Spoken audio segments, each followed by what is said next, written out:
প্রিয় দর্শক, দ্য অরোরা টাইমসের পক্ষ থেকে আপনাদেরকে শুভেচ্ছা। আপনারা জানেন, বাংলাদেশের তৃণমূল রাজনীতিতে গণতন্ত্রের বিকাশে বাধা হয়ে দাঁড়ায় রাজনৈতিক দলগুলোর আধিপত্য। যখনই যে সরকার ক্ষমতায় থাকে, তাদের নেতাকর্মীরা তৃণমূলে প্রভাব বিস্তার করে। ফলে গণতন্ত্র বিকাশে বাধা হয়ে দাঁড়ায় ক্ষমতার রাজনীতি। এসব বিষয়ে কথা বলতে আজ স্টুডিওতে আছেন বাংলাদেশের ঝালকাঠি জেলা জাতীয়তাবাদী স্বেচ্ছাসেবক দলের সাবেক সভাপতি শফিকুল ইসলাম লিটন, বাংলাদেশ লিবারেল ডেমোক্রেটিক পার্টির গণশিক্ষা বিষয়ক সম্পাদক ফয়জুর রহমান বাবুল, জাতীয়তাবাদী স্বেচ্ছাসেবক দল শরীয়তপুর জেলা কমিটির সাধারণ সম্পাদক মোজাম্মেল মাতবর ও জাতীয়তাবাদী স্বেচ্ছাসেবক দল কক্সবাজার জেলা কমিটির আহ্বায়ক অ্যাডভোকেট মোহাম্মদ ইউনুস। দর্শক, আপনাদেরকে জানিয়ে রাখি, আমাদের নেটওয়ার্কিং জটিলতার কারণেই ঝালকাঠি জেলা স্বেচ্ছাসেবক দলের সাবেক সভাপতি শফিকুল ইসলাম লিটন একটু নেটওয়ার্ক ত্রুটির কারণে দেরি হচ্ছে স্টুডিওতে যোগ দিতে, এবং শরীয়তপুর জেলা স্বেচ্ছাসেবক দলের সাধারণ সম্পাদক মোজাম্মেল মাতবরের তারও একই অবস্থা, নেটওয়ার্কের জটিলতার কারণে আমাদের স্টুডিওতে যোগ দিতে একটু দেরি হচ্ছে। আশা করি শিগগিরই ওনারা স্টুডিওতে যোগ দিবেন। আমরা এখন চলে যাচ্ছি কক্সবাজার জেলা আহ্বায়ক অ্যাডভোকেট মোহাম্মদ ইউনুস এবং লিবারেল ডেমোক্রেটিক পার্টি গণশিক্ষা বিষয়ক সম্পাদক ফয়জুর রহমান বাবুলের সাথে আলোচনার জন্য। দর্শক, আপনারা সঙ্গে থাকবেন যতক্ষণ পর্যন্ত আমাদের আজকের শো চলে। অবশ্যই সঙ্গে থাকবেন এবং জানবেন যে তাদের অভিমত ব্যক্ত করতে চাচ্ছে, তারা কি বলতে চাচ্ছে। অতিথিদের অবশ্যই গুরুত্বপূর্ণ আলোচনা শুনবেন। প্রিয় দর্শক, আমি এখন যাচ্ছি কক্সবাজার জেলা জাতীয়তাবাদী স্বেচ্ছাসেবক দল আহ্বায়ক অ্যাডভোকেট মোহাম্মদ ইউনুসের কাছে। জনাব ইউনুস, আপনার কাছে জানতে চাইব, গত 15.5 বছর বাংলাদেশের আওয়ামী লীগ ক্ষমতায় ছিলেন এবং ক্ষমতায় থাকাকালীন বাংলাদেশের পরিস্থিতি কি পর্যায়ে ছিল, এটা বাংলাদেশে আপনারা অবশ্যই ভালো জানেন, বিশ্ববাসীও জানে। ভালো মন্দ সবকিছু খোঁজ খবর আপনারা রেখেছেন, কেন্দ্র থেকে তৃণমূল পর্যন্ত। আমাদের যে আলোচনার বিষয়বস্তু আজকে, ক্ষমতার রাজনীতি এবং তৃণমূলের গণতন্ত্রের বিকাশ এবং তৃণমূলের নেতাকর্মীদের ভাবনা। আমি আপনার কাছে জানতে চাই, তৃণমূলের রাজনীতি করে আসছেন আপনারা দীর্ঘ বছর ধরেই, পাশাপাশি আপনি একজন আইনজীবী। দুই দৃষ্টিকোণ থেকে আপনি আজকে দর্শকদের বলবেন যে তৃণমূল রাজনীতিতে ক্ষমতার অপব্যবহার এবং তৃণমূল রাজনীতিতে কিভাবে গণতন্ত্রকে আপনারা বিকাশ করবেন। মোহাম্মদ ইউনুস। ধন্যবাদ অ্যারোয়া টাইমসের সকল কর্তৃপক্ষকে এবং সকল ভাইকে এবং যারা স্টুডিও উপস্থিত, আজকে টকশোতে উপস্থিত সবাইকে জাতীয়বাদী স্বেচ্ছাসেবক দল কক্সবাজার জেলা শাখা এবং আমার পক্ষ থেকে জানাই শুভেচ্ছা অভিনন্দন। আপনারা তো জানেন, সারা বিশ্ব জানে, মানুষ জানে, এই আওয়ামী লীগের 15 বছর যে ক্ষমতা, কিভাবে ক্ষমতা চালিয়েছেন, কিভাবে তারা গণতন্ত্রকে ধ্বংস করেছেন তৃণমূল থেকে শুরু করে, সেটা নতুন করে বলার কিছু নাই। তার ফল ওরা 5 আগস্ট পেয়েছে, দেখেছেন। বাংলাদেশের ছাত্র জনতা তৃণমূল থেকে তাদের বিরুদ্ধে যেভাবে রাস্তায় নেমে পড়েছেন, পৃথিবীর কোন ইতিহাসে এরকম পতন হইতে বলে আমার মনে হয় না।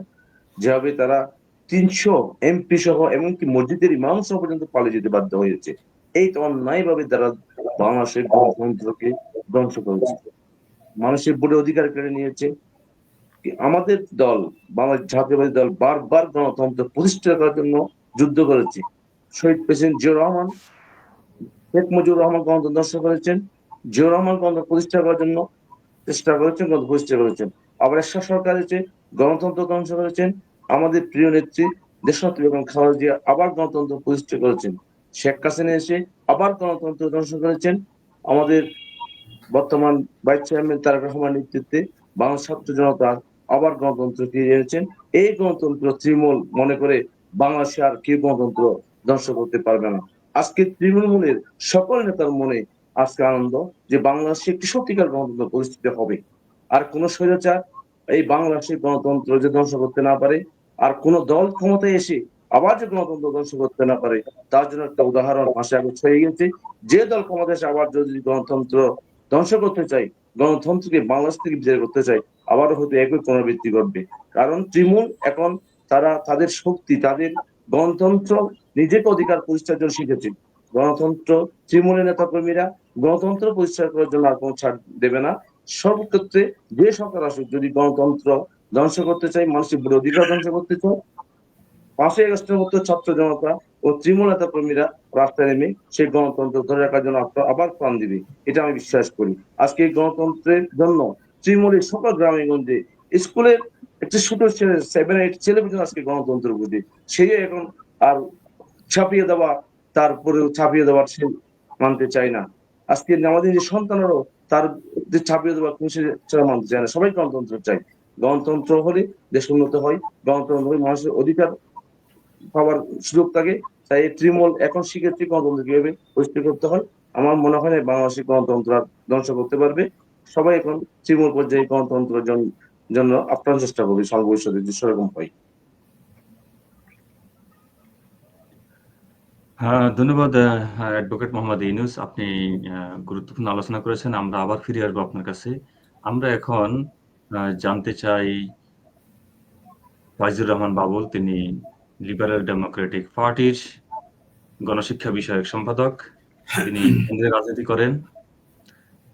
কেন্দ্র থেকে তৃণমূল পর্যায়ে রাজনীতির বিভিন্ন ধরনের বাধা এবং বিভিন্ন প্রেক্ষাপটেই স্তরে স্তরে বিভক্ত।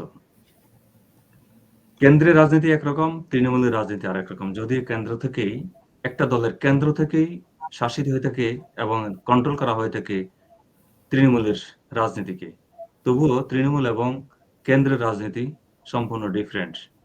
তৃণমূলে অনেক প্রতিযোগিতা আছে, তৃণমূলে অনেক বাধা আছে, তৃণমূলে অনেক ভয় ভীতি নিয়েই রাজনীতি করতে হয়, যেটা শহরের মধ্যে অনেকাংশে কম। একটা লোক তৃণমূলে যারা মফস্বল রাজনীতি করে, তারা গ্রামের হাটে গেল, হাট থেকে রাত্রে বা বাসায় ফেরার পথে তাকে তার বিপক্ষ গ্রুপ মোটরসাইকেল দিয়ে এসে তাকে ধরে, যে কোনো দলেরই হোক, তাকে হর হামেশা খুন নির্যাতন হামলা নির্যাতন করে থাকে। এটা স্বাভাবিক ঘটনা, যার কারণে অনেকটা চ্যালেঞ্জ তৃণমূলের রাজনীতি। আপনি কেন্দ্রে রাজনীতি করেন, আপনার দৃষ্টিকোণ থেকে এবং আপনার দলের দৃষ্টিকোণ থেকে কিভাবে আপনারা তৃণমূলের রাজনীতি থেকেই শুরু করবেন গণতন্ত্রের বিকাশ এবং ক্ষমতা? আপনারা জানেন, প্রত্যেকটা দল ক্ষমতা আসার পরে মুখে বলে আমরা গণতন্ত্র চাই, আমরা গণতান্ত্রিক সরকার। আওয়ামী লীগ সরকারও সেটা বলে। যে লোকটা আওয়ামী লীগ করেছে বা আওয়ামী লীগের রাজনীতি করে, সে বলে অবশ্যই 15.5 বছর দেশে বাক স্বাধীনতা ছিল, দেশে গণতন্ত্র ছিল। কিন্তু বিরোধী দল বলে যে না, দেশে কোনো বাক স্বাধীনতা ছিল না, দেশে কোনো গণতন্ত্র ছিল না। প্রত্যেকটা সরকার ক্ষমতা আসলে তারা বলে যে আমরা গণতন্ত্র রক্ষা করব, আমরা বাক স্বাধীনতা দিচ্ছি এবং গণতান্ত্রিক অধিকার দিচ্ছি মানুষকে। কিন্তু আপনাদের বৃহৎ যে সমমনা বিভিন্ন দল, বিএনপি সহ আপনারা এখন সমমনা হয়েছেন অনেকগুলো দল মিলিয়ে। আপনারা বলছেন যে আমরা গণতন্ত্র পুনরুদ্ধার করেছি এবং সামনে আমরা সুষ্ঠু নির্বাচন করেই দেশে সত্যিকার গণতন্ত্র প্রতিষ্ঠা করব। এখন আমার কথা হলো, রাজনৈতিক সরকার ক্ষমতা আসার পরে তৃণমূলে যে প্রভাবটা থাকে, ক্ষমতায়নের রাজনীতি, ক্ষমতার বিস্তার, সেক্ষেত্রে গ্রামের বা মফস্বলে তৃণমূলের মানুষ অনেক সাধারণ মানুষ কোণঠাসা হয়ে পড়ে। আপনার দৃষ্টিকোণ থেকে কিভাবে তৃণমূলের মানুষের মাঝে সত্যিকার গণতন্ত্র প্রতিষ্ঠা করা যায়? তৃণমূলের গণতন্ত্র দিয়েই কিন্তু কেন্দ্রের গণতন্ত্র, সারা বাংলাদেশের গণতন্ত্র। ধন্যবাদ সাখাওয়াত মুকুল।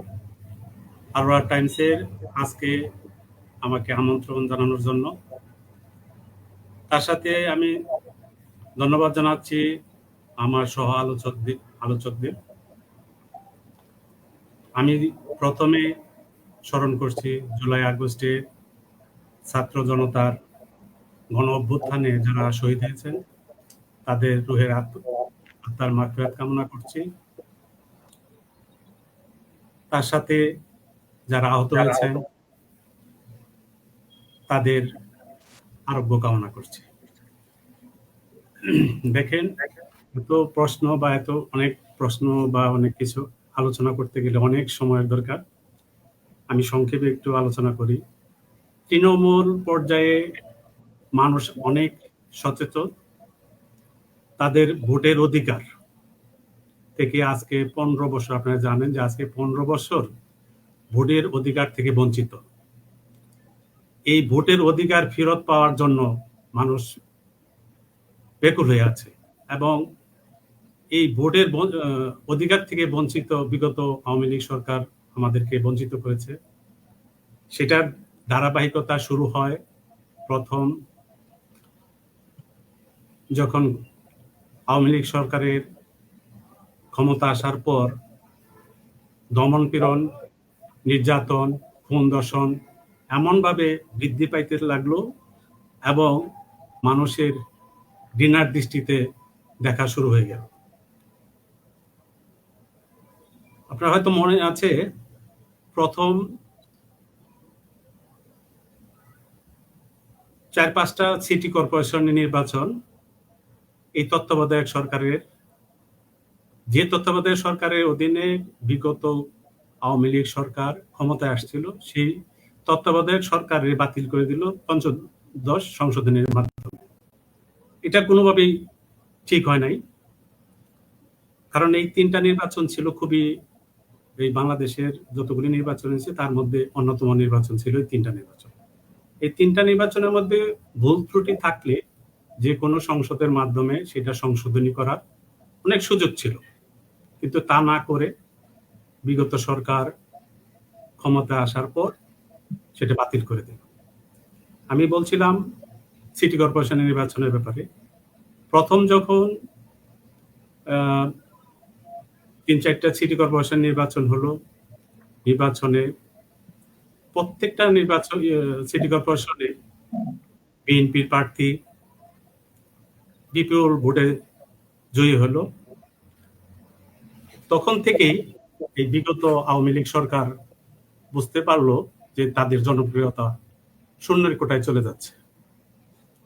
এরপর থেকেই এই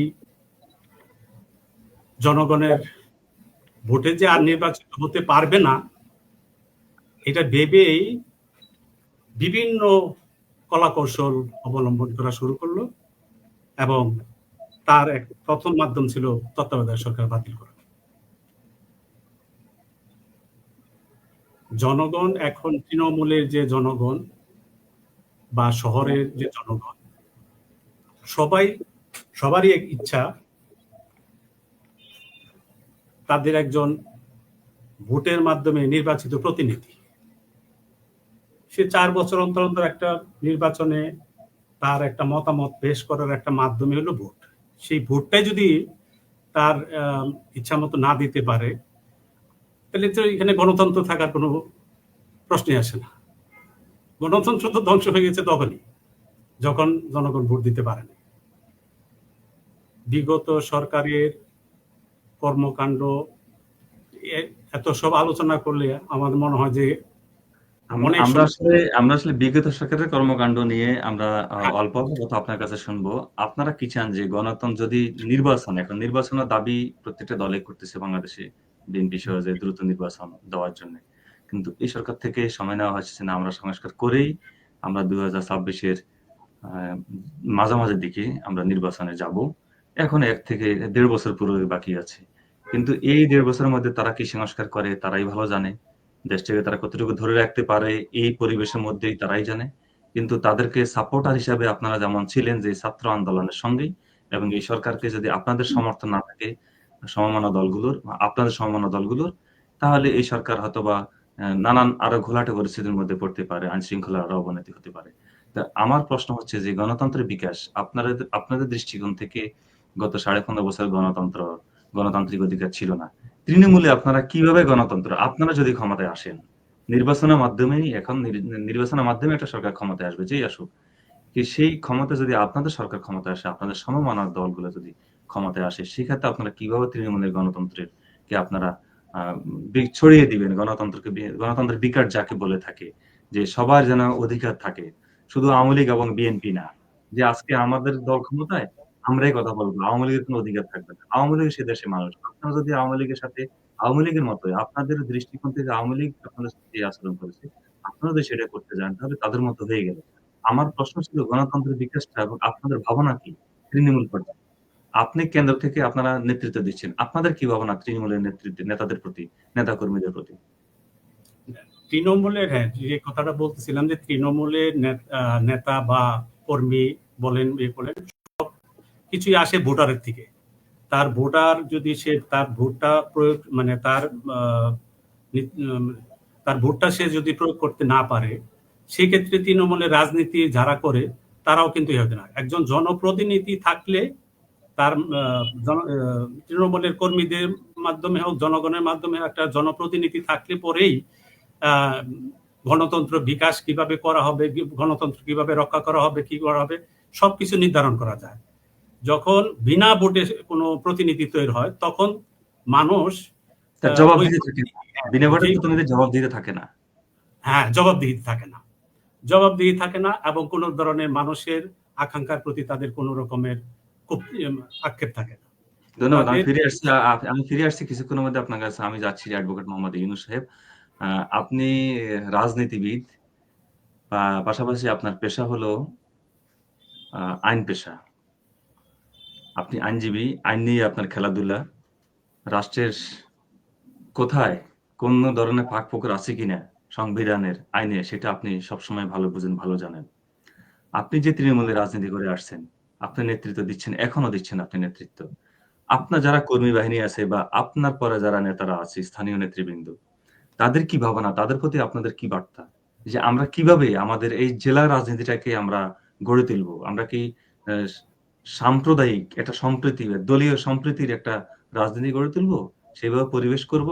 নাকি আমরা সেই আওয়ামী লীগ থেকে আমরা যেভাবে নির্যাতিতের শিকার হয়েছি, আপনারা যেভাবে হয়েছেন, সেভাবে আপনারা করবেন?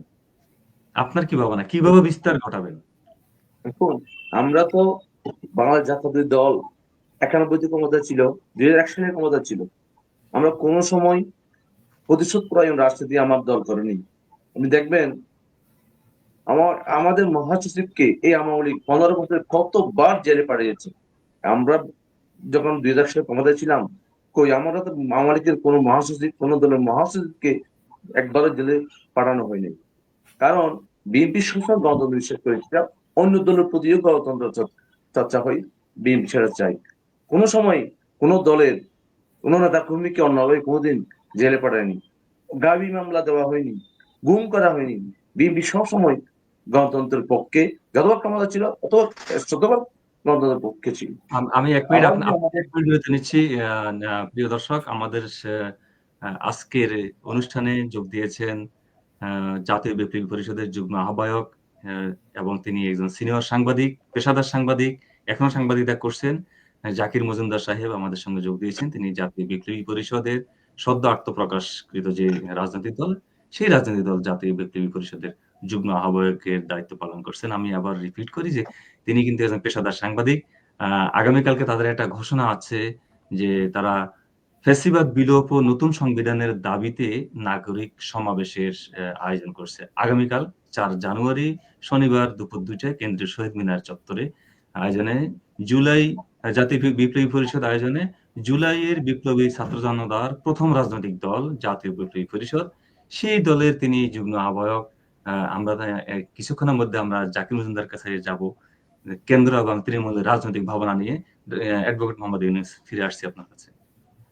যা বলছিলাম, তো আমাদের দল 91 ক্ষমতা ছিল, 2001 সালে ক্ষমতা ছিল, কিন্তু কোনোভাবে আওয়ামী লীগ বলেন, অন্য দল বলেন, কোন নেতা কর্মীদের বিরুদ্ধে গাড়ি মামলা, হত্যা, গুম এবং প্রতিশোধ পরায়ণ কোনো কাজ করেনি।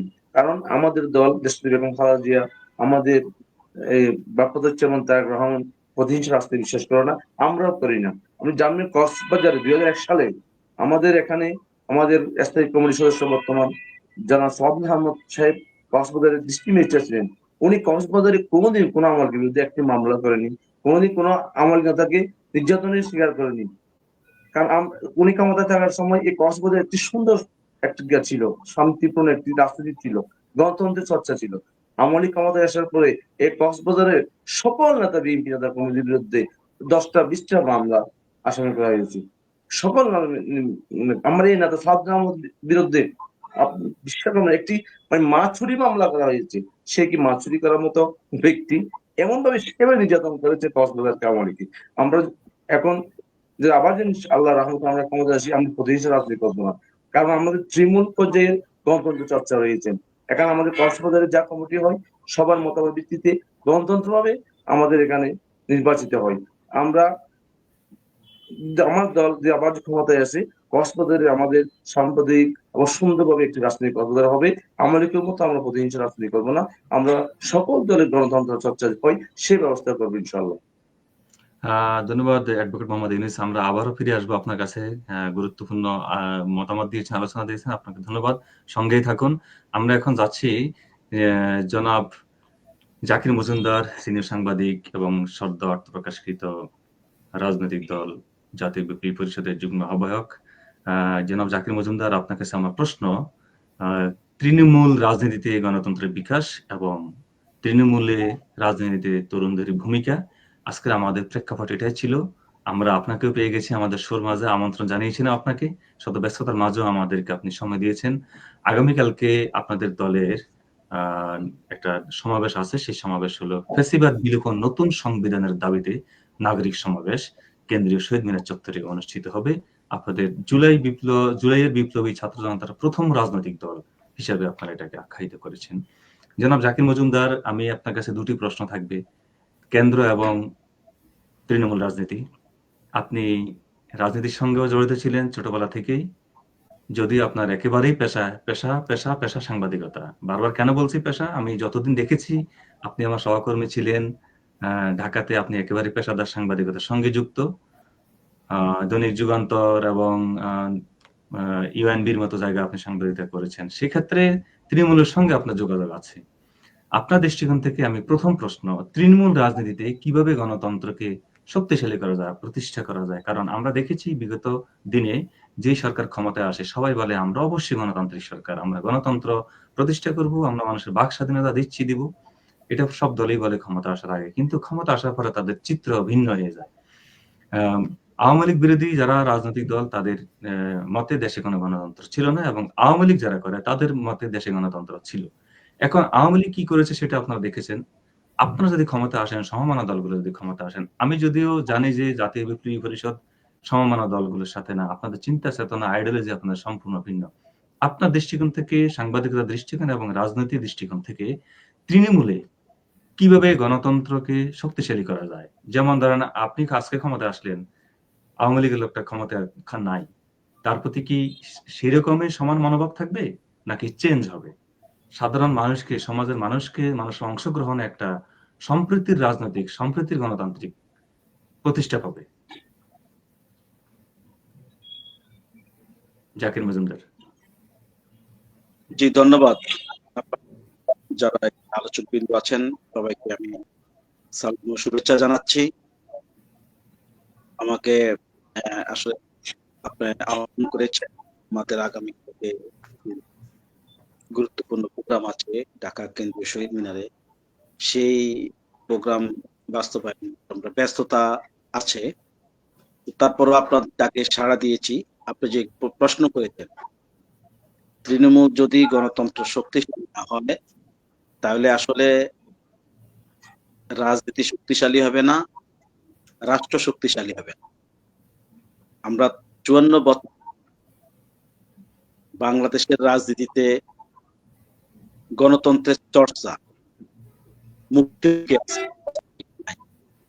বাংলাদেশের প্রধান যে রাজনৈতিক শক্তি, আমরা দুটি রাজনৈতিক শক্তির কথাই বলবো, ঘুরে ফিরে এরাই দেশের রাষ্ট্র ক্ষমতায় ছিল এবং এখনো তারা ক্ষমতার দাবিদার, অস্বীকার করার কোন জোন।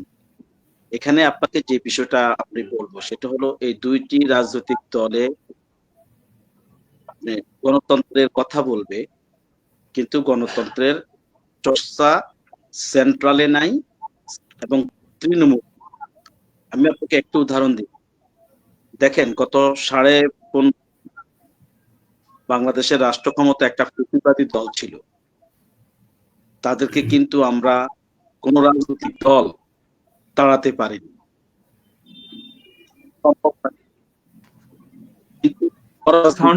আপনার একটু সাউন্ডের সমস্যা আসছে, আপনি ডিভাইসটা একটু মুভ করেন, আপনি একটু সাউন্ডের সমস্যা আসছেন, সম্ভবত নেটওয়ার্কের সমস্যা। মানে আমি বলতে চাচ্ছি যে গত 15.5 বছর বাংলাদেশের রাজনীতিতে একটা পেশিবাদী দল শক্ত অবস্থানে ছিল, তাদেরকে কিন্তু কোন রাজনৈতিক দল তাড়াতে পারেনি। বাংলাদেশের ছাত্রদের নেতৃত্বে সকল জনতা, শ্রমিক, মেহনতি মানুষ, নারী পুরুষ ঐক্যবদ্ধ হয়ে এই পেশিবাদকে তাড়াচ্ছে। এখন প্রশ্ন হলো, গত 15.5 বছর কেন বাংলাদেশে আওয়ামী লীগ নামের এই পেশিবাদী দল কেন তাড়ানো সম্ভব? এর তাড়ানো সম্ভব হয়নি একটি কারণে, ক্ষমতার রাজনীতি। আওয়ামী লীগ চলে যাবে, আওয়ামী লীগের পর যারা ক্ষমতার দাবিদার তারা ক্ষমতায় আসবে, এবং ক্ষমতায় আসবে এসে তারাও আবার হয়তো আওয়ামী লীগ 20 অন্য কেউ 19 হিসেবে ক্ষমতার চর্চাটা করবে, যার কারণে তাদের ডাকে তাদের নেতাকর্মী সমর্থকরা মাঠে আসছে, রাস্তা নামছে, সাধারণ মানুষ কিন্তু আসেনি। এই জন্য আসেনি, আসলে তাদের উপর মানুষের আস্থা বিশ্বাস ছিল না। কারণ আমরা দেখেছি যে বিগত 15.5 বছর, আমি স্পষ্ট ভাবেই বলি, বিগত 15.5 বছর আওয়ামী লীগ ক্ষমতা থাকার পরেও বিএনপির মতন একটি বড় গণতান্ত্রিক রাজনৈতিক শক্তি, যারা যে দলের প্রেসিডেন্ট প্রতিষ্ঠাতা জিয়াউর রহমান সাহেব বহুদলীয় গণতন্ত্রের প্রবক্তা, এবং আওয়ামী লীগের মতন একটা ফেসিবাদী দল যারা 72 থেকে 75-এর 15 আগস্ট পর্যন্ত তাদের নিজ দলকে ব্যান করে নিষিদ্ধ ঘোষণা করে একটা বাকশাল করছে, সেই বাকশালকে কিন্তু আবার ফেরত আসার সুযোগ দিয়েছে জিয়াউর রহমান। সেই প্রেসিডেন্ট জিয়াউর রহমানের দলের মধ্যে তাদেরকে ক্ষমা করে টেনে নিয়েছেন, তাদেরকে পুরো আবার রাজনীতিতে আসার সুযোগ দিয়েছেন, এবং তারা বাকশাল এটাকে ক্ষমা দৃষ্টি দিয়েছেন, পজিটিভলি দিয়েছেন নাকি?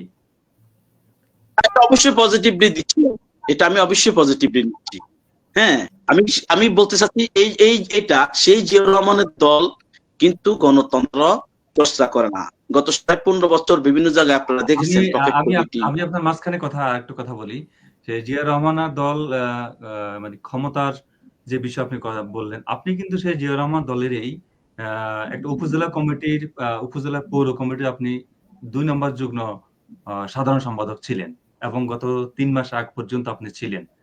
আপনি সেখান থেকে জাতীয় বিপ্লবী পরিষদে এসেছেন, আপনার সাথে আইডিওলজিতে হয়তো বা মিলছে না বিধে আপনি চেঞ্জ করেছেন, বাট আপনি কিন্তু সেই জিয়াউর রহমান আদর্শে একটা দলে ছিলেন, এখন দায়িত্বে ছিলেন, পদে ছিলেন। আমি কিন্তু সেটা হলো জিয়াউর রহমানের গড়া সেই দল, এবং যারা নিজেরাই যিনি গণতন্ত্রের জন্য একটা নিষিদ্ধ ঘোষিত দলকে আবার রাজনীতিতে ফেরার সুযোগ দিয়েছেন, সেই দলটির মধ্যে কিন্তু গণতন্ত্রের যে চর্চা সেটা এখন বর্তমান নাই, তেমন একটা নাই। যার কারণে আমি বুঝাতে চাচ্ছি, এই গণতন্ত্রের চর্চার অভাবে তৃণমূলে তাদের মধ্যে এই আপনার এই পদের ভাগাভাগি নিয়ে মারামারি, তারপরে ক্ষমতায় আসলে তাদের বিভিন্ন গোষ্ঠীগত যেই আপনার স্বার্থ রয়েছে, সেই কারণে এই 15 বছরে সাধারণ মানুষ কিন্তু বিএনপির ডাকে সাড়া দেয়। আমি সেটা বলছি, এটা একমাত্র এক কারণে, সেটা হলো আসলে দলের মধ্যে পরিপূর্ণ গণতন্ত্র নাই। সেটা তৃণমূলে তো দূরের কথা, তৃণমূলে দেখা যাচ্ছে পকেট কমিটি হচ্ছে বিভিন্ন ভাবে, এবং এটা কমিটি বিএনপি যখন বিরোধী দল ছিল তখন তৃণমূলের বিভিন্ন কমিটি টাকার বিনিময়ে হয়েছে, পকেট কমিটি হয়েছে, আমরা দেখেছি, শুনেছি। আমি একটু ফিনিশিং এ যাই। এখন এটা বিএনপির কথা বলার অর্থ হলো এখানে বিএনপি শুধু একা দায়ী না, আওয়ামী লীগের অবস্থা প্রায় সেম।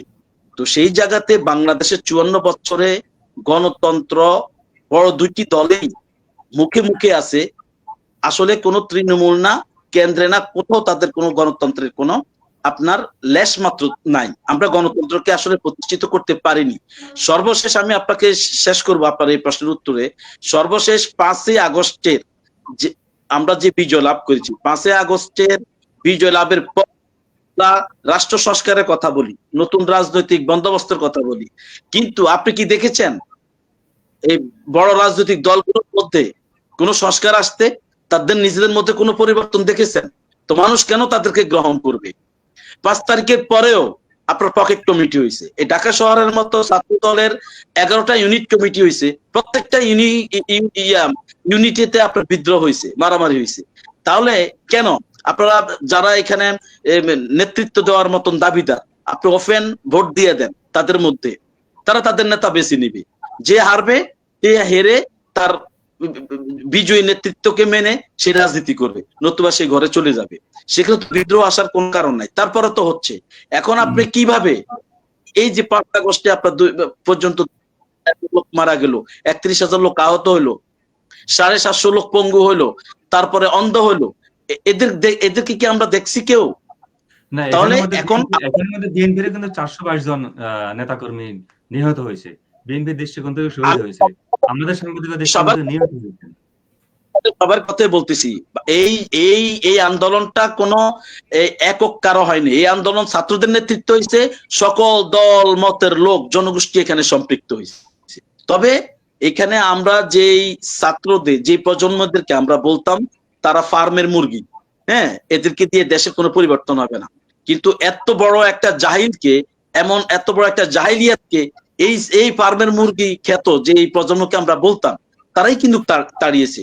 এখন তাদের কিন্তু আকাঙ্ক্ষা বাংলাদেশকে সংস্কার করা, নতুন রাজনৈতিক বন্দোবস্ত গড়া, রাষ্ট্র কাঠামো পুনর্গঠন করা, এবং যেই সংবিধান বাকশালের মতন একটা দানব সৃষ্টি করেছে ৭২-এ, যেই সংবিধান একক ব্যক্তিকে কেন্দ্র করে পুরো পুঙ্খানুপুঙ্খ লেখা হয়েছে, একক ব্যক্তিকে ক্ষমতার কেন্দ্রবিন্দু হিসেবে ধরে এই সংবিধানকে আপনার লেখা হয়েছে, এবং ভারতের মতন জায়গার পৃষ্ঠপোষকতায় এই সংবিধানকে আপনার লেখা হলো। যেই সংবিধান আমাদের গত ৫৪ বছরে আমাদেরকে কোনো কিছু দিতে পারেনি, বারবার আমরা হোঁচট খেয়েছি, সেই সংবিধান আমাদের আজকে সকল দল মতের এক হয়ে, ঐক্য হয়ে এই সংবিধানকে বাতিল করতে হবে। এই সংবিধান দিয়ে আমাদের আগামী দিন আমরা চলতে পারবো না। পৃথিবী দেখেন, আপনি কি ১৫ বছর আগে কি আপনার কাছে কি মনে হয়েছে যে আপনি কানাডা থেকে বসে এখানে টকশো করবেন?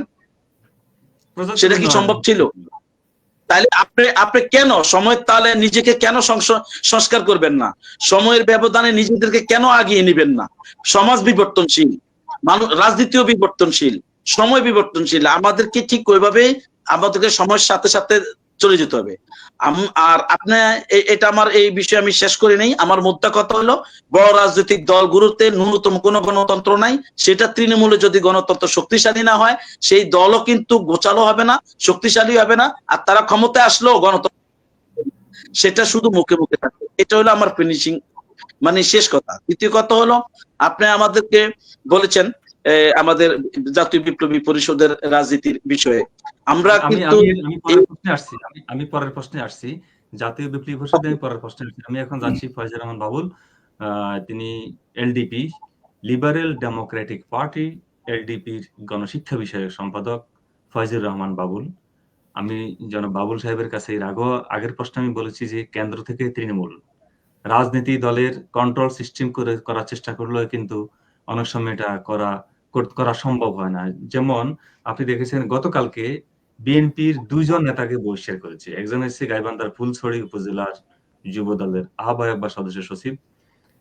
তিনি গিয়েছেন একজন বিচারপতির বাসায় চাঁদার দাবি করার জন্য, এবং সেখানে তাকে আটক করেই পুলিশকে খবর দেওয়া হয়েছে, তাকে গ্রেপ্তার করে নিয়েছে, আটক করে নেওয়া হয়েছে। পরে মামলা হয়েছে কিনা এটা জানি না, কিন্তু গতকালকে বিএনপি তাকে বহিষ্কার করে দিয়েছে তার দল থেকে, এবং তারা এটা ওই ব্যক্তি বলছে এটা ষড়যন্ত্র। দ্বিতীয়ত হলো, ঢাকা শহরের মতো জায়গায় আজিমপুর কবরস্থান, সেখানে দখল নিয়ে স্থানীয় ২৩ নং ওয়ার্ড বিএনপির বা যুব দলের একজন নেতা, পদধারী নেতা, তাকে বহিষ্কার করা হয়েছে। এই যে দখলের রাজনীতি, এটা তো একেবারে আমি সিটি কর্পোরেশনের মধ্যে দেখলাম যে একেবারে কেন্দ্রের মধ্যেই। তৃণমূলের কি অবস্থা? অনেক জায়গায় দেখছি তৃণমূলও ২ একজনকে বহিষ্কার করছে। বিএনপির চেয়ারম্যান, ভারপ্রাপ্ত চেয়ারম্যানের নির্দেশনা ছিল যারাই চাঁদাবাজি করবে ধরে পুলিশকে দিবেন বা দল থেকে বহিষ্কার করা হবে, ব্যবস্থা নেওয়া হবে। এখন ধরেন আমার প্রশ্নটা হচ্ছে, এই যে ঢাকা শহরের মতো জায়গা তারা বিএনপি নিয়ন্ত্রণ করতে পারছে না, ঢাকার বাইরে এখনো ক্ষমতায় আসে নাই, ঢাকার বাইরে বিভিন্ন জায়গায় যে বিএনপির, আমি জানি না এলডিপির, আমার কাছে সে খবর নাই, যেহেতু এলডিপি এখনো বিএনপির মতো বড় দল না, আমি ছোট করে দেখছি না এলডিপি কে। এলডিপি একটা রাজনৈতিক দল, কিন্তু বিএনপি তো বৃহৎ দল। তো সেখানেও তাদের নানান অসঙ্গতি দেখা যাচ্ছে এখন পর্যন্ত, তাদের বিরুদ্ধে বিএনপি ব্যবস্থাও নিচ্ছে। এখন যদিও দেখেন এই ব্যবস্থাটা বিএনপি থেকে কেন নেওয়া হলো? গাইবান্ধা কি বিএনপির কমিটি ছিল না? তৃণমূল কি সেখানে কমিটি নাই? তারা কেন ব্যবস্থা নিতে দেরি করলো? এলডিপির ক্ষেত্রে কি তেমন হবে কিনা? বা এই যে ব্যবস্থাটা তাৎক্ষণিক তাকে শোকজ করে বিএনপি থেকে একটা অনুসন্ধানী টিম, যে ধরেন গাইবান্ধা জেলা বিএনপির বা যুব দলের, সে যদি যুব দলের হয়ে থাকে, যুব দল থেকে খবর পাওয়ার সঙ্গে সঙ্গে তাৎক্ষণিক একটা অনুসন্ধানী টিম সেখানে যাবে, যে আমরা দেখতেছি সে কোন দলের বিচারপতি, কোন দলের সে নেতা, সেটা বিষয় না, সে একজন বাংলাদেশের মানুষ। আপনারা আওয়ামী লীগের মতো চিন্তা করবেন না। আমার প্রশ্নটা হচ্ছে, আপনি হলে কি করতেন? আপনার লিবারেল ডেমোক্রেটিক এর, আপনার এলডিপির পক্ষ থেকে, আপনাদের দৃষ্টিকোণ থেকে কি ধরনের ব্যবস্থা নেওয়া উচিত ছিল? প্রথমে আপনিও জানেন, আমাদের দলের লিবারেল ডেমোক্রেটিক পার্টি এলডিপির প্রেসিডেন্ট একজন বীর মুক্তিযোদ্ধা এবং প্রথম খেতাবপ্রাপ্ত মুক্তিযোদ্ধা। আমাদের দলের সেক্রেটারি উনিও একজন মুক্তিযোদ্ধা। আমাদের দলের প্রেসিডেন্ট 6 বার সংসদ সদস্য ছিল, 2 বার মন্ত্রী ছিলেন এবং ভালো ওনার বিগত সময়ে এমন কোনো দুর্নাম বা এমন কোনো রকমের কোনো রকমের দুর্নাম বলতে পারবে না যে উনি কোনো রকমের করাপ্টের সাথে জড়িত ছিল। আমাদের হাইকমান্ড খুবই শক্তিশালী এবং তৃণমূল পর্যায়ে এই নির্দেশনায় দিয়ে থাকে যে কোনো রকমের কেউ যেন কোনো রকমের এই দলের গঠনতন্ত্রের বাহিরে কোনো রকম কর্মকাণ্ড না করতে পারে। সেই ক্ষেত্রে আমি একটু জাকির মজুমদার ভাইয়ের উদ্দেশ্যে কিছু একটু বলতে চাচ্ছিলাম, সেটা ওনার কথার পরিপ্রেক্ষিতে বলি। বিগত দিনগুলিতে আন্দোলন সংগ্রামে রাস্তায় দাঁড়ানোর মতো এমন একটা সিচুয়েশন ছিল না, এমন একটা দল কোথাও কোনো রকমের দাঁড়ানোর মতো পরিস্থিতি ছিল না। আমার মনে আছে বিএনপির অফিসের সামনে যুগ্ম মহাসচিব রুহুল কবির রিজভী ভাই আর ওনাদের নেতৃত্বে আরো কিছু লোক অফিসের সামনে ফুটপাতে চেয়ারে বসে আছে। সেইখান থেকে সাদা পোশাকধারী দল উৎপেতে, মানে এমন আমরা হাডুডু খেললে যেভাবে করি না, যে একটু ইয়ের ভিতরে গেলেই থপ করে ধরে, ঠিক এমন ভাবে দেখলাম যে মানে ওই ফুটপাতের থেকে খালি যদি একটু পাটা নিচে নামছে, বাস টান দিয়ে ধরে উঠায় নিয়ে গেছে। একটা জিনিস বুঝতে হবে যে বিগত স্বৈরাচার জাতির উপর এমন ভাবে বসে গেছিল যে কারো কোনো ধরনের বাক স্বাধীনতা, কারো কোনো রকমের আন্দোলন সংগ্রাম করার শক্তি প্রদর্শন করার মতো ক্ষমতা সম্পূর্ণ বিলুপ্ত করা হয়েছিল। এমন তাদের প্রতিষ্ঠানগুলি, আপনার পুলিশ বাহিনী বলেন, সরকারি যত ধরনের সংস্থা আছে, সব ধরনের সংস্থাকে কুক্ষিগত করা হয়েছিল। এখন যে কথাটা বলছি, জাকির ভাইয়ের উদ্দেশ্যে বললাম যে ছাত্র জনতার বিজয়, হ্যাঁ, সেখানে কিন্তু ছাত্ররা নেতৃত্বে যতটুকু হয়েছে, আজকে এই আমাদের মতো এবং বিএনপি বা সমমনা দলগুলির মতো নেতৃত্বের পিছনে যদি না থাকতে পারতাম, তাহলে হয়তো এই একক ছাত্ররা এই সংগ্রাম করে এই বিজয় অর্জন করতে পারত বলে আমার মনে, কতটুকু সন্দেহ আছে যে কতটুকু পারতো আমি সেটা বুঝতে পারতেছি না। আর যে কথাটা মুকুল সাহেব বললেন যে এলাকায় চাঁদাবাজি বা যে কথাটা, বিএনপির এমন কোনো এলাকার নেতা বা নাই যে 20, 30, 40, 50টা মামলা নাই তার বিরুদ্ধে। এলাকায় সে ঢুকতে পারে না, বছরের পর বছর ঢুকতে পারে নাই। এখন এই প্রেক্ষাপটে আজকে জুলাই আগস্ট গণ অভ্যুত্থানের পরে সেই নেতা 30-40টা মামলা বা মামলার নিয়ে তার এলাকায় অবস্থান করতেছে।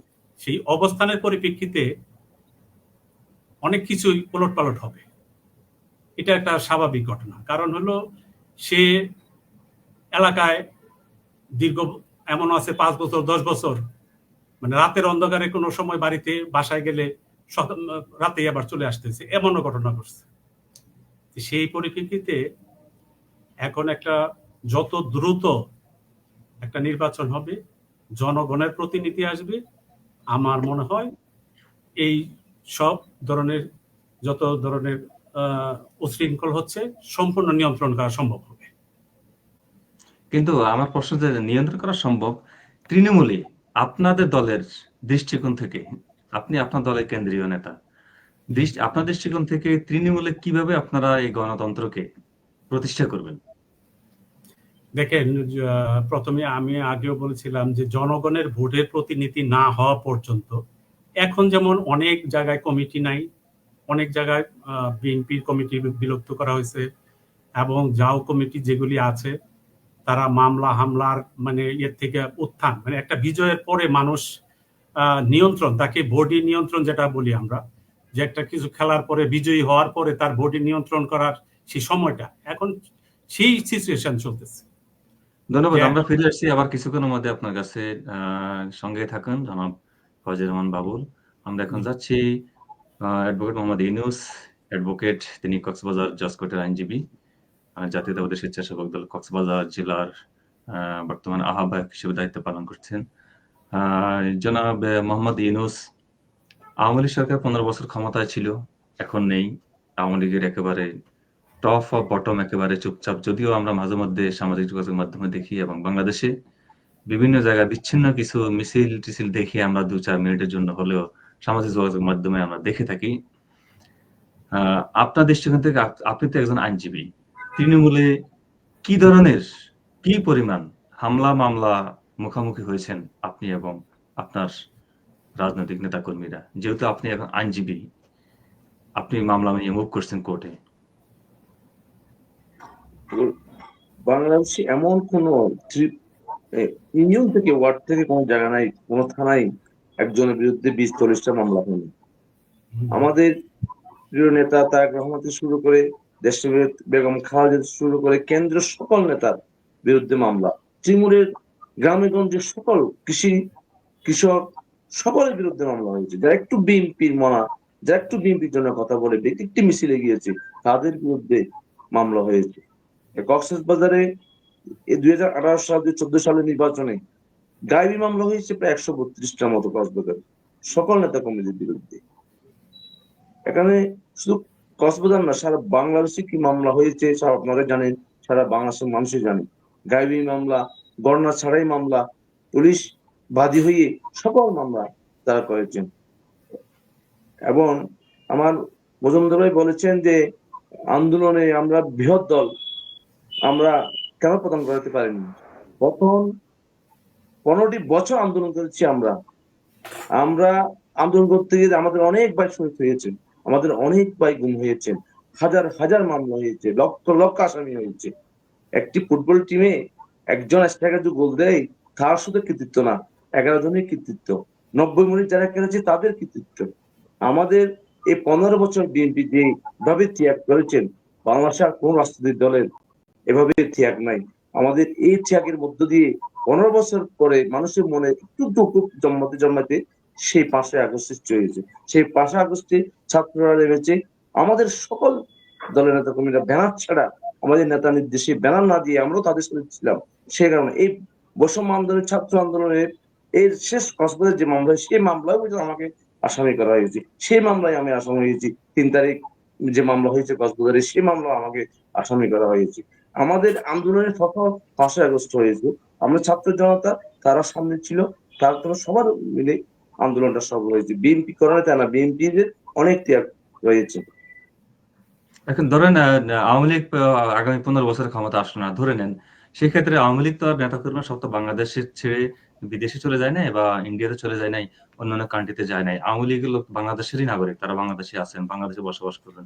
আপনারা তাদেরকে নিয়ে আপনাদের সমাজ আপনারা কিভাবে প্রতিষ্ঠা করতে পারবেন এবং আপনারা কি তাদের মতে করবেন নাকি আপনারা ডিফারেন্ট চিন্তা ভাবনা করতেছেন?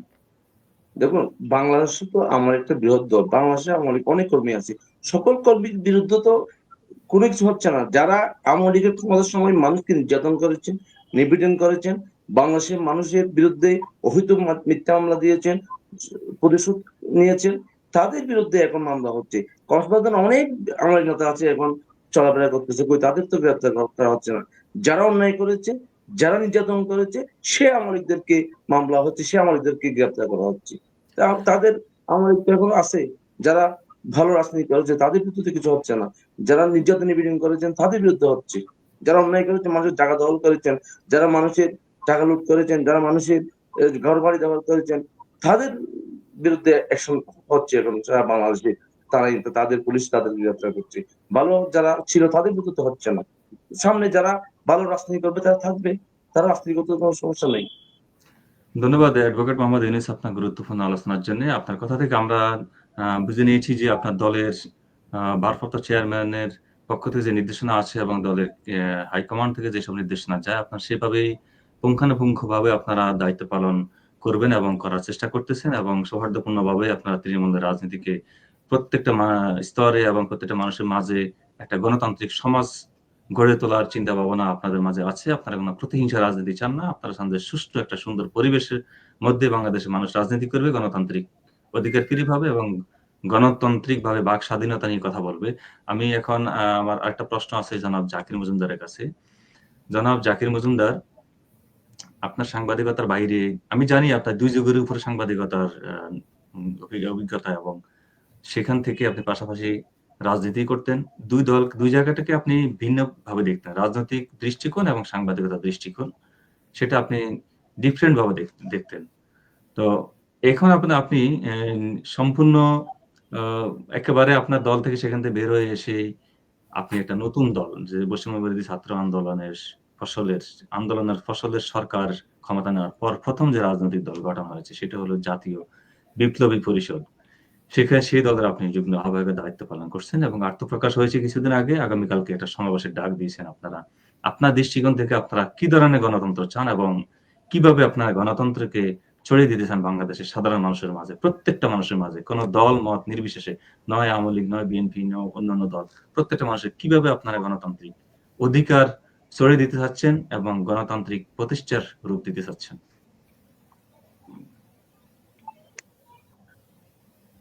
আপনার প্রশ্নের যে আমাকে একটু দিতে হবে। আমি প্রথমে একটু ফজলুর রহমান বাবু ভাইয়ের একটু কথা বলবো এবং অ্যাডভোকেট ভাইয়ের বক্তব্যের পরিপ্রেক্ষিতে আমি একটু পেছনে আবার যাব।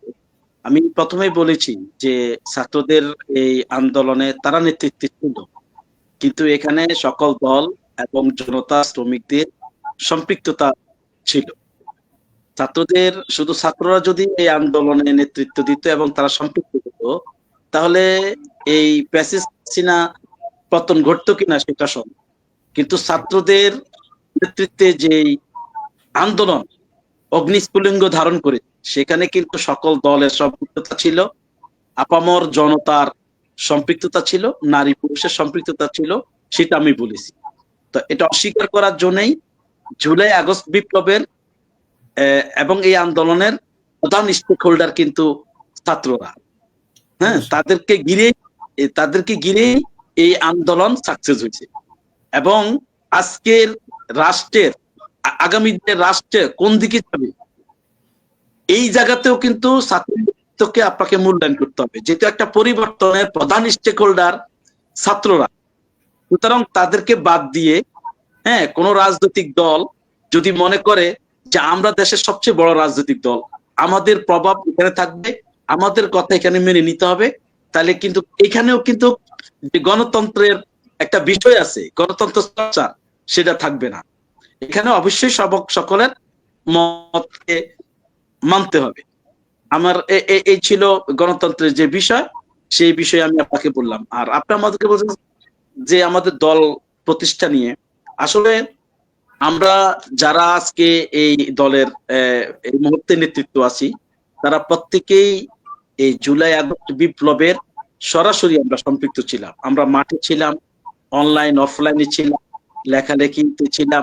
যে যার অবস্থানে ছিল, তারা সেই জায়গায় আপনার এই আন্দোলনে সম্পৃক্ত ছিল। তো আমরা বাংলাদেশের গণতন্ত্রের চর্চা আসলে কোনো বড় রাজনৈতিক দলে মুখে মুখে বলে, আমি সেটা আগেও বলছি, সেটা নাই। আমরা চাচ্ছি সত্যিকারী ভাবে বাংলাদেশের যে গণতান্ত্রিক ধারা, বাংলাদেশের গণতন্ত্রের মানুষের যে প্রত্যাশা, এবং মহান স্বাধীনতা যুদ্ধই হয়েছিল আমাদের এই গণতন্ত্রের জন্য, সমতার জন্য, মানবিক মর্যাদার জন্য, সামাজিক সুবিচারের জন্য। তার কিন্তু আমরা পাইনি।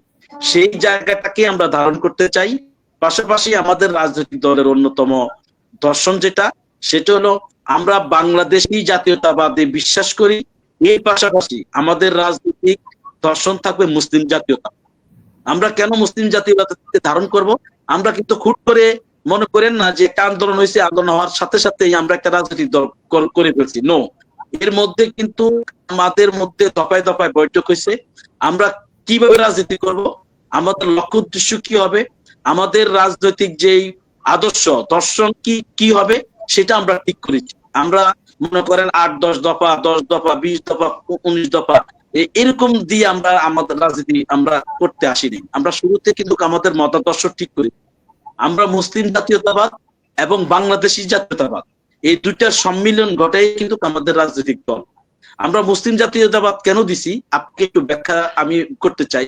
আপনি দেখেন ইসলামপন্থীরা কিন্তু একে অপরের আপনার সমালোচনা করে, পরস্পরের শত্রুর মতন দেখা যায়, কিন্তু তারা যদি মুসলিম জাতীয়তাবাদী চেতনা লালন করত, হ্যাঁ, তাহলে কিন্তু এই এক মুসলিম আর মুসলিমের এইভাবে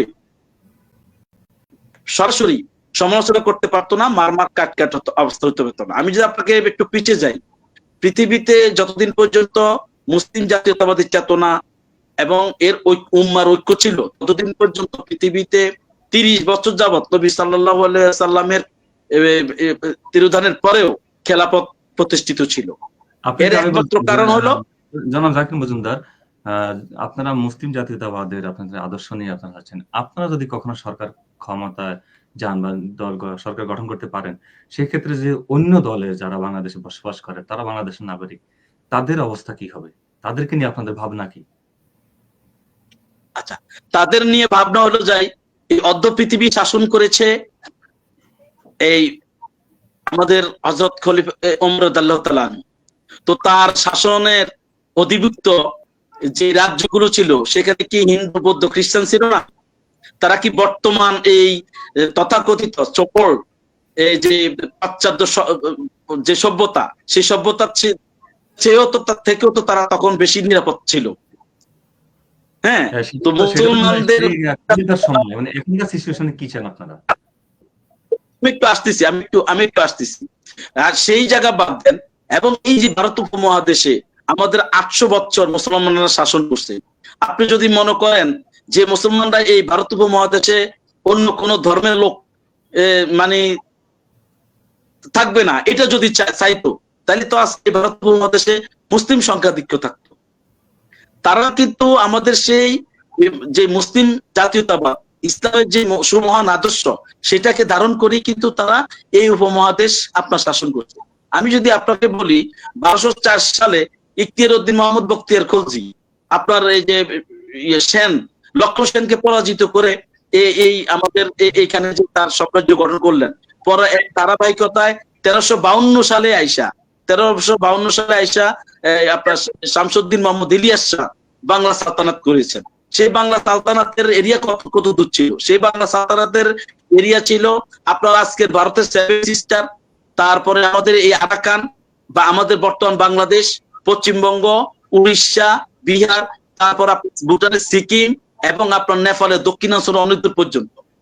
এইটা ছিল টোটালি বাংলা সালতানাতের অধিভুক্ত। এবং আপনাকে আমি আরেকটি তথ্য দেই, আপনি জানেন 1352 সাল থেকে আপনার 1573 সাল পর্যন্ত এই সময়ে বাংলা সালতানাতের টোটাল বিশ্বের জিডিপির 12% ছিল, আজকের ইউরোপের চেয়েও বেশি ছিল। তো আমরা কতটুকু অর্থনৈতিক সমৃদ্ধি ছিলাম।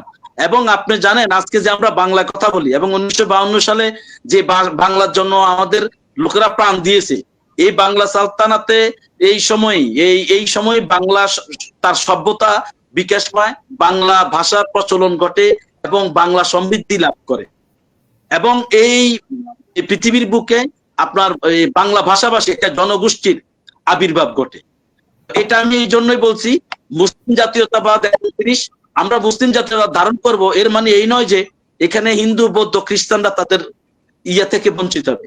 তারা তাদের পরিপূর্ণ ধর্মের স্বাধীনতা, সাংস্কৃতিক স্বাধীনতা, তাদের ক্ষমতা, নিরাপত্তা বিধান করা, এটা প্রত্যেকটা রাষ্ট্রের যেমন কর্তব্য। আর ইসলাম এখানে বলা হয়েছে আমানত দায়িত্ব। তো সুতরাং আমরা যেহেতু মুসলমান, ইসলামকে আমরা ধারণ করি, মুখে মুখে শুধু ধারণ করলে হবে না, সেটা আমাদের কর্মে প্রমাণ করতে হবে। তো আমাদের এই মুসলিম জাতীয়তাবাদ সবার জন্য, যেমন সকল মুসলিমকে এক ছাতার নিচে আনার জন্য আমরা চেষ্টা করব। এটা দেশে হোক বিদেশে হোক, আমাদের এখানে যারা অমুসলিম আছে তাদের যে অধিকার, তাদের যেই প্রাপ্য, সেটাও আমরা নিশ্চিত করার মানে এই অঙ্গীকার নিয়েই আমাদের এই মুসলিম জাতীয়তাবাদ ভিত্তিতে আমরা আমাদের রাজনীতির যে দর্শন সেটা আমরা সাজাইছি। একই সঙ্গে আমরা বাংলাদেশী, আমরা বাংলাদেশ, আমরা যদি জয় বাংলা বলি, বাঙালি বলি, তাহলে আমরা পার্শ্ববর্তী বাংলাকে আমাদের অধীনে নিয়ে আসতে হবে। আর যদি আপনি এটা না করেন, যদি আপনি ওইভাবে স্লোগান দিতে চান, তাহলে আপনি চাচ্ছেন যে আপনি ভারতের সাথে, ভারতের পশ্চিমবঙ্গের সাথে আপনি মিশে যাবেন। এই হলো আপনার উদ্দেশ্য। গত 15 বছর আমরা সেটাই দেখেছি। গত 15 বছর বাংলাদেশের স্বাধীনতা সার্বভৌমত্ব বলে কিছু ছিল না। একটা করদ রাজ্য আমরা দেখতে পেরেছি। আমাদের নিজস্ব কোনো অস্তিত্ব ছিল না। হ্যাঁ, আমরা এমন এক মানে দেশে পরিণত হয়েছি যে আমাদের এখানে প্রভু অন্য। সুতরাং আমরা ওই ওই ওই ওই ওই স্পিরিটকে লালন করেই মুসলিম জাতীয়তাবাদ এবং বাংলাদেশি জাতীয়তা দুটি সম্মিলন ঘটিয়ে আমরা বাংলাদেশের সকল জাতীয়তাবাদী শক্তিকে এক করতে চাই, তাদের সঙ্গে আমরা কাজ করতে চাই, এবং যারা ইসলামপন্থী আছে তাদের সাথেও আমরা এক করতে চাই। আমরা বলতে চাই যে সিলসিলাগত, আকীদাগত মতপার্থক্য থাকবে, কিন্তু মুসলমান হিসেবে আমরা সবাই এক। এই চেতনা যদি আমাদের করতে না পারি, তাহলে মুসলিম যে সভ্যতা, সেই সভ্যতা থেকে আমরা হারিয়ে যাব। আসলে মুসলমান আমাদের নামে থাকবে না, আমরা ইহজাগতিক কল্যাণ লাভ করতে পারবো, আমাদের উদ্দেশ্য হাসিল করতে পারবো না, আমরা পরকালকে আমরা আসলে অর্জন করতে পারবো। এই হলো আমাদের এই স্পষ্ট, আমাদের রাজনীতি কিন্তু কি স্পষ্ট। আমরা ওই এখানে কোনো এই লুকোচুরির কিছু নেই। আমরা স্পষ্ট ঘোষণা দিয়ে আমরা রাজনীতি আসছি, এবং বাংলাদেশের গণতান্ত্রিক ধারাকে আমরা এগিয়ে নেব। বাংলাদেশের যে রাষ্ট্র সংস্কার, রাষ্ট্র কাঠামোর যে দাবি উঠছে, যে জন আকাঙ্ক্ষার আজকে তৈরি হয়ে, সেই আকাঙ্ক্ষাকে ধারণ করেই আমরা আমাদের রাজনৈতিক কর্মসূচি গ্রহণ করবো। আমাদের রাজনীতি শুধু ক্ষমতা যাওয়ার জন্য না, আমাদের রাজনীতি জনকল্যাণ, সেবা এবং কর্ম, এই তিনটাকে আমরা প্রায়োরিটি দিয়ে আমাদের রাজনীতি করব। আমাদের যেটা হলো আমার জনাব জাকির মজুমদার, আমরা প্রায় শেষ পর্যায়ে আসছি। আমরা একটা বিষয় বুঝতে পারছি যে আপনাদের যে দলের, যে নতুন দলের আদর্শ, আপনারা বাংলাদেশি জাতীয়তাবাদ, ইসলামী জাতীয়তাবাদ আপনারা প্রতিষ্ঠা করবেন, কিন্তু আপনাদের দলের যে গঠনতন্ত্র মোতাবেক বাংলাদেশের প্রত্যেকটা নাগরিকের, মুসলিম, হিন্দু, বৌদ্ধ, খ্রিস্টান কোনো কথা না, ধর্ম কোনো বিভক্ত না, প্রত্যেকটা নাগরিকের সমান অধিকার নিয়ে, কথা বলার অধিকার নিয়ে এবং গণতান্ত্রিক অধিকার নিয়ে, বসবাসের শান্তিপূর্ণ পরিবেশে বসবাস করার অধিকার নিয়েই আপনাদের গঠনতন্ত্র। এবং যদি আপনারা কখনো ক্ষমতা আসেন, আপনাদের সেইভাবে আপনারা রাষ্ট্র পরিচালনা করবেন, এবং যদি ক্ষমতা নাও আসতে পারেন, আপনারা অন্য কোনো দলের সঙ্গে যদি সমমনা হিসেবে যদি কখনো ক্ষমতার অংশীদারিত্বে যান, আপনারা বাংলাদেশের সকল ধর্ম বর্ণ নির্বিশেষে সকল নাগরিকের পক্ষে আপনারা কথা বলবেন। এই পর্যন্ত এই বক্তব্য উঠে এসেছে আপনার কথা থেকে। আমি এখন যাচ্ছি অ্যাডভোকেট মোহাম্মদ ইউনূস, একেবারে সংক্ষেপে বক্তব্য দিবেন। আমরা দীর্ঘায়িত করব না। আপনাদের দলের আদর্শ, যে আপনাদের দলের বিএনপি আদর্শ, আপনি মনে করেন যে জিয়াউর রহমানের রাজনৈতিক আদর্শ নিয়ে আপনারা চলতে চান, যে তিনি যেই জীবিতকাল 19 দফা ঘোষণা দিয়েছেন, সেই আদর্শ নিয়ে, সেই আদর্শ মোতাবেক কি আপনারা, আমি ফিরে আসি, তৃণমূল রাজনীতিকে আপনারা প্রতিষ্ঠা করা সম্ভব? একেবারে সংক্ষেপে বলবেন। আমরা আমাদের প্রিয় নেতা শহীদ যেরকম আদর্শে দল চলে, আমরা সে আদর্শে বিশ্বাস করে আমরা রাজনীতি করি। আমাদের প্রিয় নেতা তারেক রহমান সে আদর্শে দলকে প্রতিষ্ঠা করতে চালিয়ে যাচ্ছেন। তৃণমূল পর্যায়ে আমরা সে আদর্শ এবং সাথে 31 দফা যেটা দিয়েছি, এই দুইটাই আমাদের সেটা বাস্তবায়ন করার জন্য আমরা সেভাবে রাজনীতি করে যাচ্ছি। ইনশাল্লাহ আমরা সেটা প্রতিষ্ঠিত করবো ইনশাল্লাহ। হ্যাঁ, ধন্যবাদ। ফয়জুর রহমান বাবুলের কাছে জানতে চাই, আপনাদের লিবারেল ডেমোক্রেটিক পার্টি যেটার সভাপতি বা চেয়ারম্যান যাই বলেন, সে বাংলাদেশের একজন বীর মুক্তিযোদ্ধা ছিলেন তিনি, এবং তিনি বীর প্রতীক সে পদক পেয়েছেন। সেই বীর মুক্তিযোদ্ধা এখনো জীবিত আছেন, যিনি সেই 1971 সালে নেতৃত্ব দিয়েছেন যুদ্ধের। তো সে একজন মুক্তিযোদ্ধার কর্তৃক গঠিত যে এলডিপি, লিবারেল ডেমোক্রেটিক পার্টি, সেই দলের আপনি গণশিক্ষা বিষয়ক সম্পাদক। আপনার দৃষ্টিকোণ থেকে আপনি কেমন গণতন্ত্র প্রতিষ্ঠা করতে চান? না, আপনারা সবাই জানেন যে প্রেসিডেন্ট জিয়াউর রহমানের একদম ঘনিষ্ঠ ব্যক্তি ছিল আমাদের প্রেসিডেন্ট কর্নেল অলি আহমেদ। উনি খুব কাছ থেকে, ওনার সান্নিধ্যে থেকে বা ওনার পরামর্শ করে বিগত দিনগুলিতে উনি রাজনীতি করে আসতেছেন।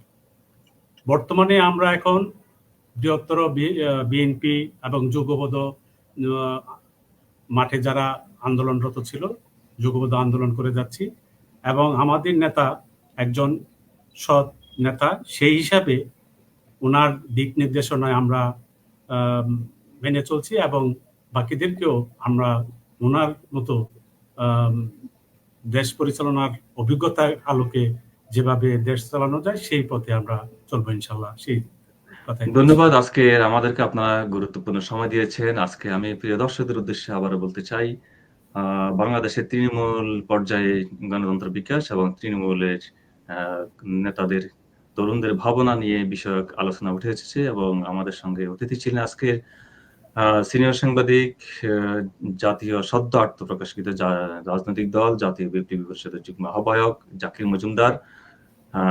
তিনি একজন সাংবাদিকতার পাশাপাশি তিনি কলাম লিখে থাকেন এবং আমাদের সঙ্গে যোগ দিয়েছেন জাতীয়তাবাদী স্বেচ্ছাসেবক দল কক্সবাজার জেলা আহ্বায়ক অ্যাডভোকেট মোহাম্মদ ইউনিস। আমাদের সঙ্গে আরেকজন অতিথি আছেন এলডিপির গণশিক্ষা বিষয়ক সম্পাদক ফয়জুর রহমান বাবুল। আপনারা আপনাদের শত ব্যস্ততার মাঝেও আমাদেরকে সময় দিয়েছেন। এখন বাংলাদেশে রাত 11:19, মধ্যরাত হয়ে গেছে প্রায়। আপনাদের গুরুত্বপূর্ণ সময় আমাদেরকে দেওয়ার জন্য দর্শকদের পক্ষ থেকে আপনাদেরকে শুভেচ্ছা এবং দ্য অরোরা টাইমসের পক্ষ থেকে আপনাদেরকে শুভেচ্ছা ও অভিনন্দন। ধন্যবাদ আমাদেরকে সময় দেওয়ার জন্য। ভালো থাকবেন, সুস্থ থাকবেন। দেখা হবে অন্য কোনো পর্বে। ধন্যবাদ ধন্যবাদ। সবাইকে, ধন্যবাদ।